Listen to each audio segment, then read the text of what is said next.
A few thank yous first of all. I'd like to thank Stephen and the entire New York Times team. Great to partner with you, and I think absolutely crucial that we continue to have world-class journalists asking difficult questions of the world's business and political leaders. So thank you for the work that you do. Wasn't it great to have Carlos and Tom here in conversation? I know Tom's had to go because he's just arrived today, and I'm pretty sure that Tom thought that the Volkswagen question was the difficult question. I can tell you it's not the difficult question for an automotive manufacturer like Carlos. I had a panel on electric vehicles in Le Bourget 2 days ago, and had a senior lead from BMW and a senior from Renault, and as well as charging infrastructure and IKEA.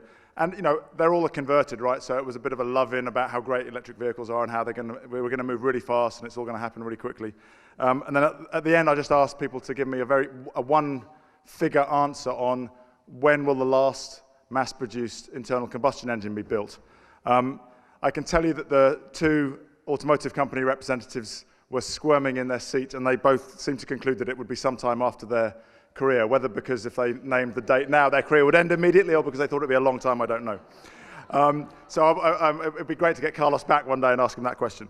I'd also like to thank all of the businesses, investors, cities, states, and policymakers who've stepped up on the road to Paris here. The mood music in the negotiating rooms is so much more positive because the French and the Peruvians and the UNFCCC have invited in all of those, if you like, co-conspirators for ambitious climate action, and there's been massive evidence of ambition and leadership.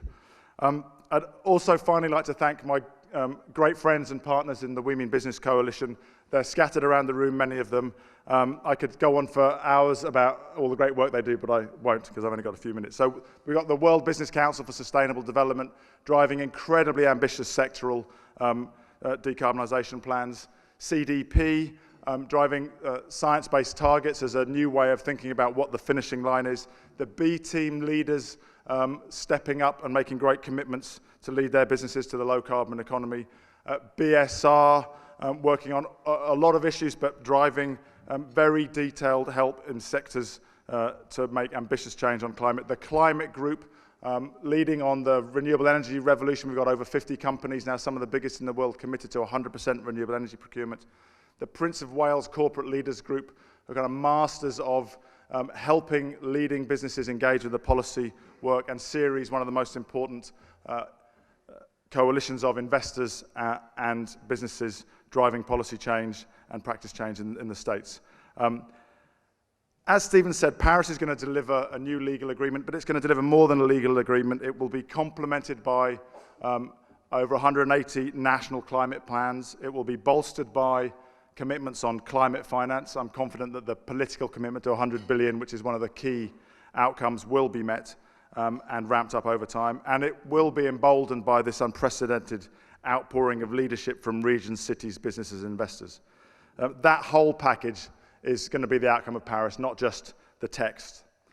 But it won't get us to 2 degrees. When we add up all of the INDCs, the most optimistic assessments say it might get us on a 2.7 degree track. That's still an awful lot of severe weather events and refugees.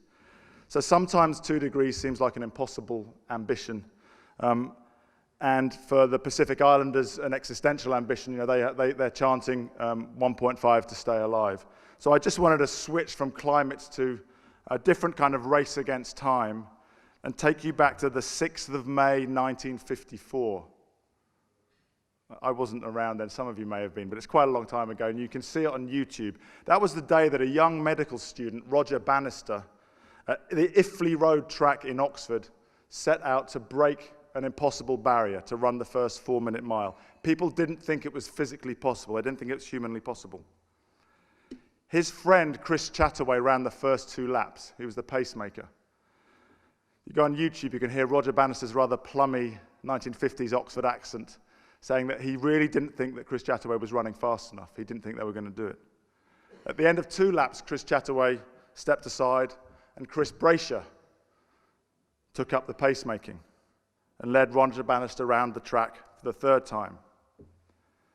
At the bell, the time was 3 minutes and 7 seconds. Remember, this is all handheld timing. So, but the word got around, and the crowd knew that a 4-minute mile was a possibility, and they started roaring Roger Bannister home.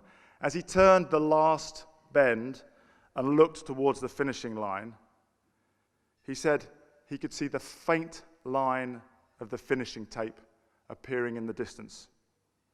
He reached the finishing line, he leapt at the tape, and there was a pause while the timekeepers got together. And then the announcement came out that the winner was Roger Bannister in a time of 3, and no one heard the rest of the time because the cheers were so loud because they knew that he'd done the impossible, he'd broken the 4-minute mile for the first time. The actual time was 3 minutes, 59.4 seconds, but no one cared about the 59.4 seconds. His record lasted 46 days, and then it was broken again. So here we stand with global leaders committing us to a trajectory of 2.7 degrees.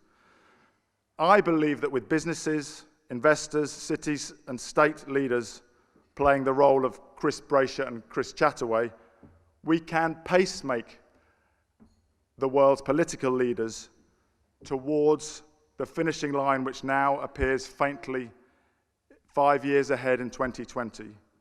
And I believe it's possible that when encouraged by those pacemakers, world leaders come together for their Roger Bannister moment, wherever the COP is in 2020, someone will add up all those INDCs and announce, ladies and gentlemen, we're now on a trajectory to 1 point, and we won't hear that because we'll be cheering.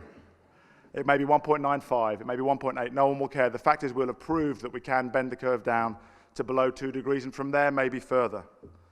And I also believe that whatever that trajectory is, it won't last long. There's so many positive feedback loops of ambition, innovation, investment, that we can now dare to believe, I think for the first time, that we will end up in a trajectory below 2 degrees, that we will have our Roger Bannister moment. So, ladies and gentlemen, thank you for believing in impossible ambition. Thank you for all of you who've lent the weight of your leadership to the context around these Paris negotiations.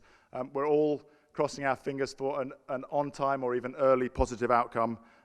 And then the work of us as pacemakers will continue all the way to 2020 till we can really believe that we've actually achieved the impossible.